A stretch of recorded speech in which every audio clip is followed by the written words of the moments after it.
Okay, welcome back. I wanted to introduce you to my partner, Kurt. He is part owner of Romeo Aviation and also vice president, but he's also quite an ingenious guy. Welcome, Kurt. How you doing? Very well. And we're here at your shop where you build all sorts of things. Mm-hmm. Yep. Everything What do you do? With airplanes. Basically, I make aviation-themed furniture from airplane parts and aviation-themed gifts. And they're very, very pretty. We're going to see some of them in a minute. But you're actually a trained mechanic, aren't you, now? Yeah, I went to college where I was interested in old cars when I was a kid, and actually my father actually built a car when he was in 8th grade, believe it or not. So it kind of ran in the family a little bit, and I did a lot of restoration of old cars, so I was very mechanical and futzing around with stuff. So then I decided to be a A&P mechanic, so I went to a couple college here in Rockford, American Airlines, and then I decided to do some flying, so I went to Embry-Riddle for that. And you're a pilot? I'm a private pilot. I'm not current, but I had kids, and now I'm back ready to get probably back up in the air again someday soon, because I would love a P-38, I think. Or that'd be kind of nice to have. Yeah, you're also a vet. You were in what, the Air Force? Yeah, the Air Force, the Illinois Air National Guard at O'Hare before it closed. But we had KC-135 air refueling tankers, which in fact that seat is out of 1950 KC-135 air refueling tanker that I restored, and we're gonna make it into office chair with rollers on it and everything. So. We're going to have, did I interrupt you? Go ahead. No, go ahead. We're just going to redo the fabric and everything back to the original, and it'll last forever. So. Yeah. The furniture that he's making and all the wonderful stuff, we're going to see some of it in a minute. It's going to go up on our website and Romeo Aviation's website. Do you want to show us around some of the stuff that you've got? Yeah. That's I like old vintage stuff. Like this is a 1939 PT-19 Fairchild, the horizontal stabilizer. It's actually made out of wood. So, and then the elevator would go back to about here, and that would make the plane go up and down. This stays stationary. This is a hub out of a jet engine, and the blades attached to here go all the way around. This is the side of a fuselage, actually from the Gimli glider, a Boeing 7067. That ran out of fuel in 1983. And here's an F-16 Falcon aileron. That's what makes the plane go left and roll left and right. So we got some taxi signs up here and runway. So I make my own stuff like this. I call it DC-3 around the world with using a pallet. I make these bombs that you could actually right on, and it races off like they did in World War II, which is pretty cool. So use a dry erase marker, and you could write anything you want on them and then erase it. So I like to. You sell those, right? Yep. Yep. So we can make actually even any bomb you want we could make. So you could have it on your wall or whatnot. And this goes in, right? Yeah, this is part of the display. We're not done yet, but this goes in here, and I glue it on, and I rust it, and I paint this back panel, and then you got the isogonic lines, which I got to finish up. So. And this, my friend, is where the idea where you got our logo. And the logo for Echo Romeo, the business cards, and on the website you will see this logo. That was his doing, and that's. Yeah, it all spun around this because I liked it a lot, and I used it in the fish tank. So. Let's take a look at the fish tank. Alex, oh, we almost lost the continent. So,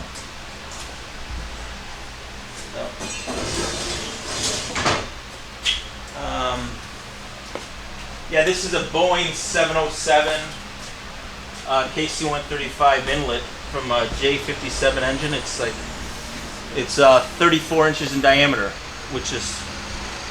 So this was the first plane I worked on in the Air Force, the KC-135A model, would have had the J57 jet engines in it. And they barely produced any power. Now this is 34 inches in diameter. Now they're 115 inches in diameter. Now what's this that let me go find something. This you're going to make into what? Let me There's all sorts of wonderful things in the store. The B-17, B-29, even DC-3, they all use these fuel and oil quantity gauges, and you can switch them to different tanks. So they're real old vintage, but they're cool. They make the best bookends in the world because they just naturally, they're heavy, they're slightly heavy, and I make the frame, and I make tons of aviation bookends. So that's because I believe in making something that is actually usable. It's not just decorative.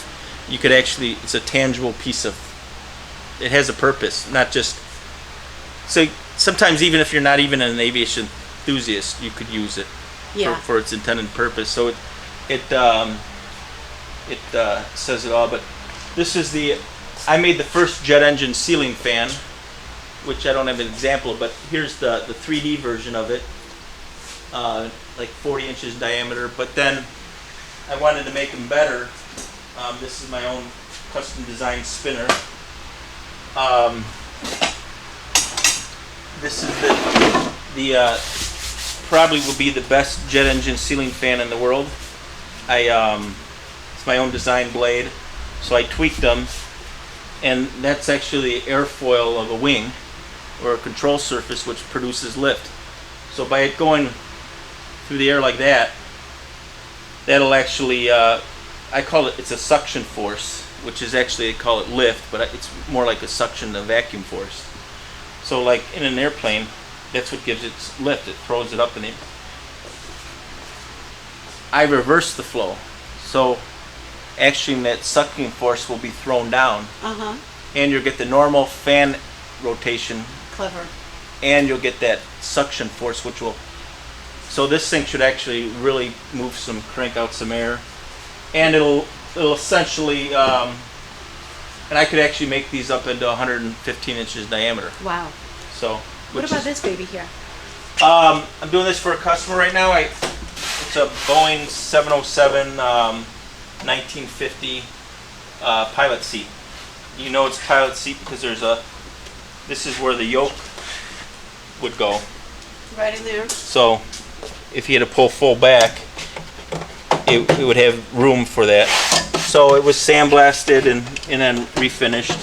I could have had it painted better, but there's not much more money. I didn't want to go crazy, but it'll all work. We're gonna get all new material back here and here, and then the customer wanted his patch sewn into the. He's very ingenious. Sewn into the headrest, because this is what he was in this unit. So we're gonna sew that into the headrest, which will be cool. So hell, he'll have this forever. So you know what? Believe it or not, they're extremely comfortable. It'll be like brand new again. Well, so what is he going to do with it? He's going to use it as office chair, of course. He was in the Air Force, but then he actually flies for Southwest Airlines now. Oh, neat. And he wants it as an office chair. So nice. I don't have. And the legs? Where are the legs? Legs are I painted it outside, but I could bring it in if. It's fun, huh?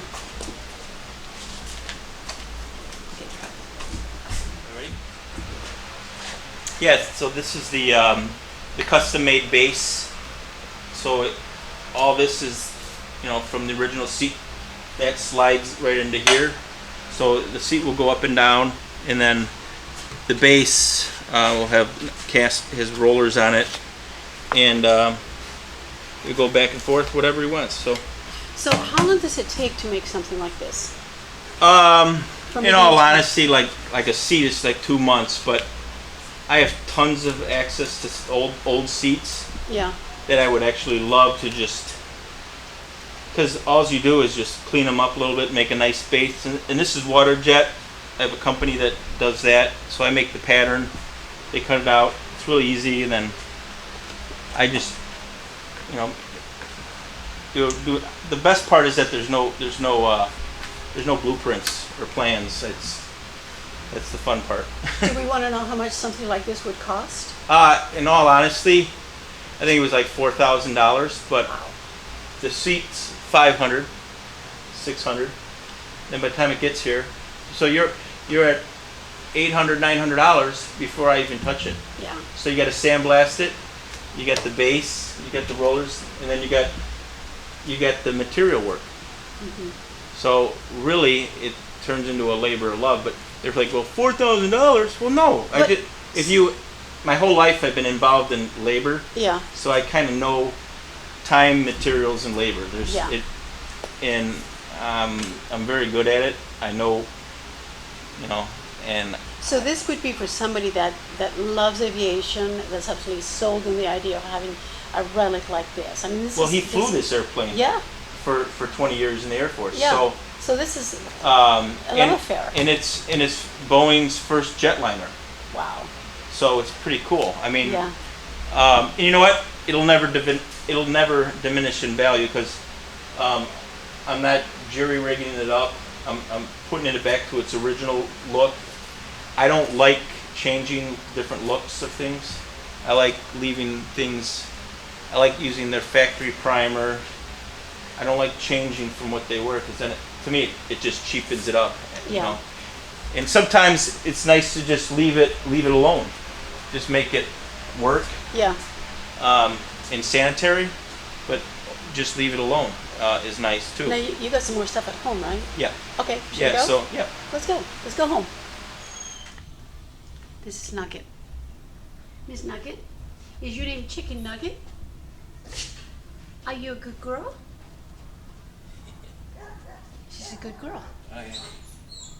She's from a rescue too. Oh, she's a rescue? That's good. Thanks. It's a little beat up, but this is the jump seat from the Gimli glider, Boeing 767 that ran out of fuel. What is that? That the shoemaker's shoes are always bad, right? Yeah. I didn't even finish it, but this is just to get the prototype of it. So, What but about? it's comfortable. Yeah. One day I will get it, redone. But And this one is one of your favorite, huh? yeah, this is just a business card holder. This is a prop. This is how much a prop will rotate to feather through the gears. But this is from a B-17 propeller blade. Mm-hmm. And this is just a stator thing and 12-point aviation bolts, and I use it as a business card holder. So Yeah. I made it. Then I make coasters, Mm-hmm. which this is the best looking 3-inch instrument coaster face of this character.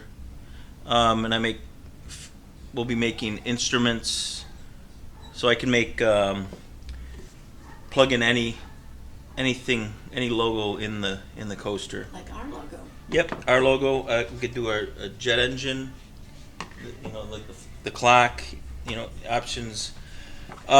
We are the only ones that make the Boeing 707, 727, 720 reproduction control wheels. We make we make a Connie, we make a whole bunch of B-25, B-29, B-17 reproduction control wheels. And then these are the center caps on KC-135, Boeing 727. So we make those.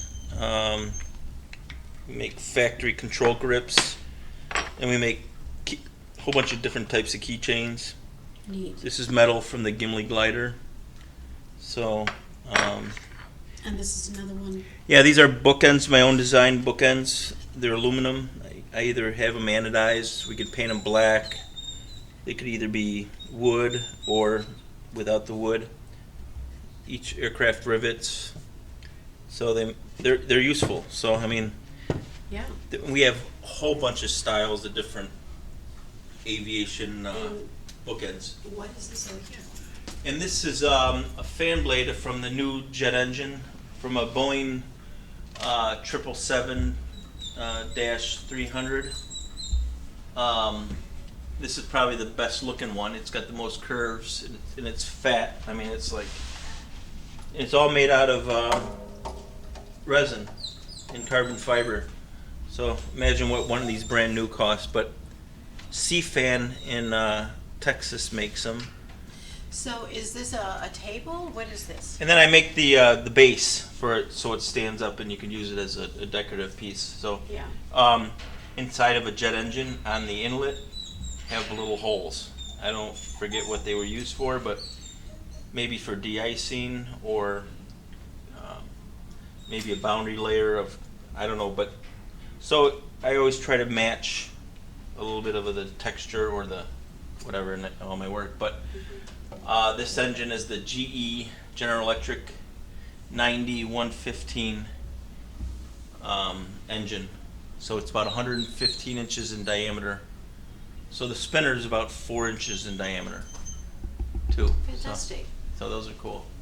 And And it's all. All of these are, And I make resin copies of I got the Airbus blade off of the 380, the other Boeing 777-200 blade, and this one I could all make resin copies. So I got the molds already. and all of this is for sale? Yep. Yep. That's good. So these come from France, believe it or not. I'm not gonna Nice. tell you where, but Good. only museums have them. So to And be you have honest, yeah. That's neat. So, but the reason I had it is because when I worked for Boeing in their 100th anniversary, one of my job was to find there's a spider web. Find a blade for the CEO of Boeing for the 100th anniversary. That's how I found this contact. Oh, okay. So, So um, he gets around. so Okay. yep, that's about it. And Well, we're going to see you in Oshkosh too, right? right. Do you want to give us a quick tour of this one? Oh, the Yeah. table. Yeah. Yep, this is a 1940 Allison fuel nozzle case. It's a centrifugal force jet engine. This part you actually, if you got a picture of it, you don't even see it. It's tucked in there, but and then I make, this is my own design fan, and I make the coffee table spin with an electric motor. So we'll just plug it in and we'll turn it off. I mean, it's got a switch.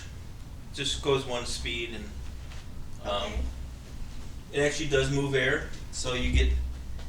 I don't have it spinning completely fast, And the lights? and then we could have LED lights with a remote. Change it any color. And there we go. So it's a piece of history. It's the first jet engine, production jet engine that was made in the United States. Wow. So, And you're selling that too? yep, Absolutely gorgeous. they're expensive, but I bet you. But this is a wonderful coffee table. yep, the It only is- spinning one in. Yeah, So, absolutely fantastic. And this one over here?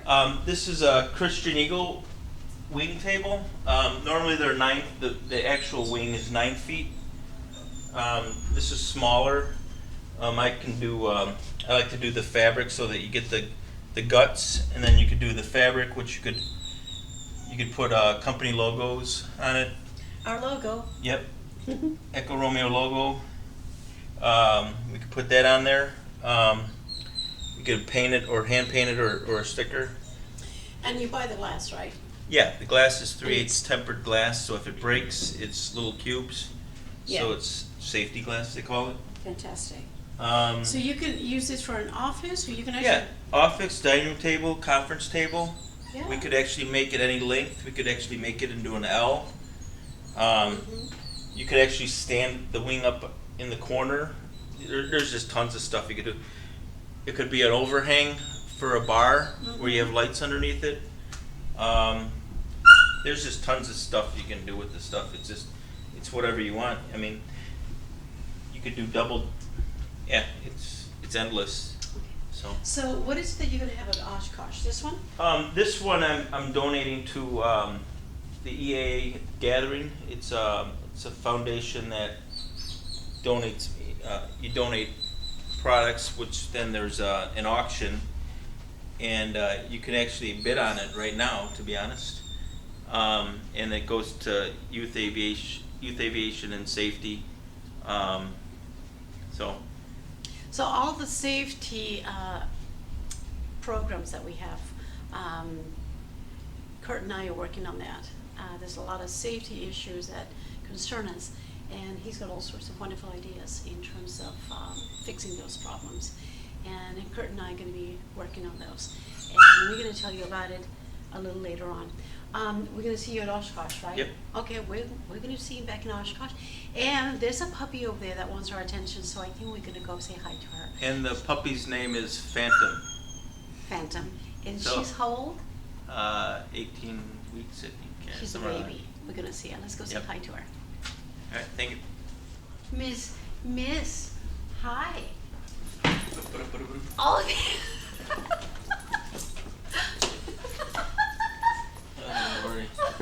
oh my goodness. It's been such a long time since I've had a puppy like this.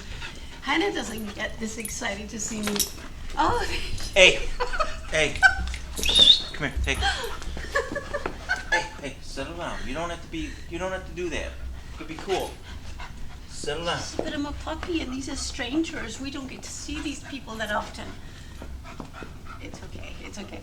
Okay, you guys, we're gonna say goodbye to Kurt and the puppy, and we will see each other again in just a few days for the next video, and then of course Oshkosh. We'll see you then. Bye.